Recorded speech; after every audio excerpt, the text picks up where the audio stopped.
तेजस्वी जी का व्यक्तिगत डिमांड है, ये सामाजिक डिमांड है। उन मुख्यमंत्री जी भी गए थे, इसलिए कि एक तानाशाही सरकार है ना, इस देश में अभी तानाशाह का शासन चल रहा है। अभी लोकतंत्र मर गया है।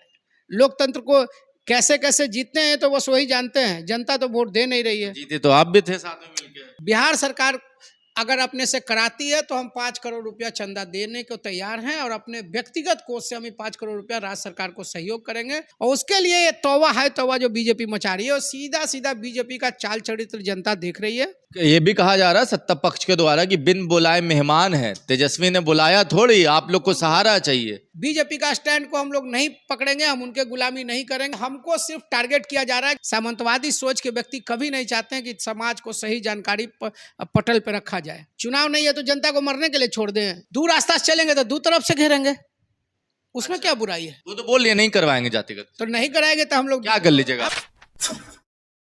जातिगत जनगणना, इसको लेकर बिहार की राजनीति में सवाल है और बवाल है। जवाब मिल नहीं रहा, क्योंकि कुछ महीने पहले जब नीतीश जी के नेतृत्व में सभी पार्टी के लोग गए, उसके बाद बात हुई तो लगा कुछ होगा, मगर भाजपा साफ इनकार कर रही है। और तेजस्वी ने जब कहा कि हम पैदल ही जाएंगे यहां से दिल्ली, जातिगत जनगणना करवा के ही मानेंगे, तो मुकेश सहनी भी इस चीज में हामी भरते नजर आए।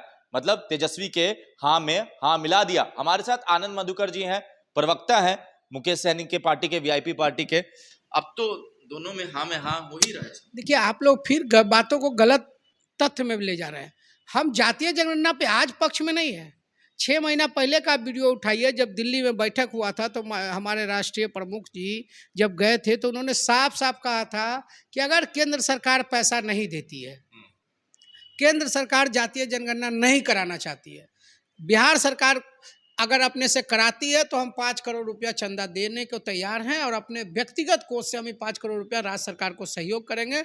लेकिन जातीय जनगणना कराए, क्योंकि उसमें सरकार को 1 रुपया का कॉस्टिंग नहीं बढ़ रहा। फॉर्म में एक कॉलम बढ़ाना है कि आप किस जाति के किस समाज से लोग हैं, और उसके लिए ये तौबा है तौबा जो बीजेपी मचा रही है। और सीधा सीधा बीजेपी का चाल चरित्र जनता देख रही है, और जनता ये समझ जाए कि ये बीजेपी वाले सिर्फ उनको सपना दिखाएंगे, और सिर्फ वक्त आएगा तो उनको लूटेंगे। लूटने के सिवा उनको कुछ नहीं आता है। ये भी कहा जा रहा है सत्ता पक्ष के द्वारा कि बिन बुलाए मेहमान है, तेजस्वी ने बुलाया थोड़ी, आप लोग को सहारा चाहिए। कौन बोला है? पार्टी के प्रवक्ता बोल रहे हैं। कौन? दानिश रिजवान जी। दानिश रिजवान से जाके पूछिए, हमारे पार्टी की तरफ से ऑथराइज हैं? पार्टी की तरफ से ऑथराइज नहीं ना दानिश जी। हमारे पार्टी के तरफ से ऑथराइज जो लोग रहेंगे वो कहेंगे तब ना बात होगा। और रहा समाज के विकास के लिए न्योता क्या चाहिए? सामाजिक न्याय के लिए लड़ाई जब होता है तो जनता को न्योता मिलता है कि जनता अपने मन से आता है। हम सत्ता पक्ष में रहकर जब हम जातीय जनगणना कराने को तैयार थे, तो आज विपक्ष में तो हम उसके खिलाफ हो जाएंगे। हम सत्ता पक्ष में रहकर भी इतना जिगर था मेरे नेता में कि वो दिल्ली में खड़ा होकर ताल ठोक के कहे कि जातीय जनगणना होगी और जरूर होगी। उस समय दानिश रिजवान जी के उनके तरफ से भी तो कोई प्रतिनिधि मंडल गया होगा, तो कह देना चाहिए था कि दानिश रिजवान जी को कि नहीं होना चाहिए। ऐसा तो कोई बात है नहीं। हमारे पार्टी प्रमुख ने सत्ता के मंत्री के कुर्सी पर रहते हुए आज उसी सब का ना भुगत रहे हैं। हम लोग अपना स्टैंड नहीं क्लियर करें। हम लोग स्टैंड अपना क्लियर है। बीजेपी का स्टैंड को हम लोग नहीं पकड़ेंगे, हम उनके गुलामी नहीं करेंगे, हम जातीय जनगणना कराएंगे। इन्हीं सब कारणों के साथ ना जो कह रहा है कि किया वो बोला, चुनाव लड़ा। चुनाव तो नीतीश जी भी लड़े, लेकिन ऐसा तो कोई बात है नहीं। आप समझिए इस बात को कि हमको सिर्फ टारगेट किया जा रहा है, क्योंकि हम जातीय जनगणना की बात कर रहे हैं, सामाजिक न्याय की बात कर रहे हैं, समाज में बदलाव की बात कर रहे हैं, अपने निषाद समाज के उत्थान की बात कर रहे हैं। इन्हीं सब बातों से बीजेपी को दुख है, और बीजेपी का चाल चरित्र साफ दिख रहा है। तो बीजेपी क्यों नहीं करवाना चाहती, क्या लगता है? देखिए, आरक्षण के नाम पे आप समझिए कि एक आरक्षण 2 दिन में लागू हो जाता है, एक आरक्षण 7 साल में लागू होता है। दोनों को आरक्षण ही मिला है, ऐसा नहीं कि कोई नया नियम है। हम इस तरीके का विरोध कर रहे हैं। हम ना समान जाति के खिलाफ है, ना पिछड़े वर्ग के, ना दलित के खिलाफ है। जब आप समाज में सबका गिनती कीजिएगा, एक समाज मान लीजिए ज़्यादा भी अगर आपको लगता है कि बहुत ज़्यादा तरक्की किया, तो उसको आप समान जाति में रख दीजिए ना, लेकिन उसके बदले आप सब गरीबों को बराबर का हक दीजिए। कोई मना करेगा तब ना। आप इस बात को समझिए कि समाज गिनती नहीं कराना चाहता है, क्योंकि उसके नाम पे मलाई जो लोग खा रहे हैं, सामंतवादी सोच के व्यक्ति कभी नहीं चाहते हैं कि समाज को सही जानकारी पटल पे रखा जाए। वो अंधेरे में रखना चाहते हैं जनता को। कौन समाज के लोग कितना पिछड़े हैं, किसको खाने का दुख है, कौन किस समाज से है, ये गिनती कराने में क्या जाता है? गिनती कराने में क्यों बुराई है? बुराई है कि आप सच्चाई नहीं लोगों के सामने लाना चाहते हैं। जिसमें 1 रुपया का खर्च नहीं बढ़ना है, सिर्फ एक कॉलम बढ़ना है, उसके लिए बवाल क्यों? ये बीजेपी का चाल चरित्र, वो गरीबों को कभी उसका हक नहीं देगी। मतलब इस मुद्दे पे आपका स्टैंड और राजद का स्टैंड साथ में है। नहीं, आज नहीं है भाई, मेरा 6 महीना पहले है, तुम्हारे ही अनुसार मेरे भाई, कि जिस दिन हम लोग दिल्ली गए थे, प्रतिनिधि मंडल बिहार का मिला था मुख्यमंत्री जी के नेतृत्व में, उसी दिन क्लियर कर दिए थे कि हम सत्ता पक्ष में रहकर हम गिनती कराने के पक्ष में है भाई। हम जातीय जनगणना तो बीजेपी भी गई थी, तो गई थी, लेकिन वो तो पक्ष में नहीं गई थी। उन्होंने एक प्रतिनिधि भेज दिया था, बिहार के डिप्टी सीएम नहीं गए थे, और आज गई थी तो आज क्यों पीछे हट रही है?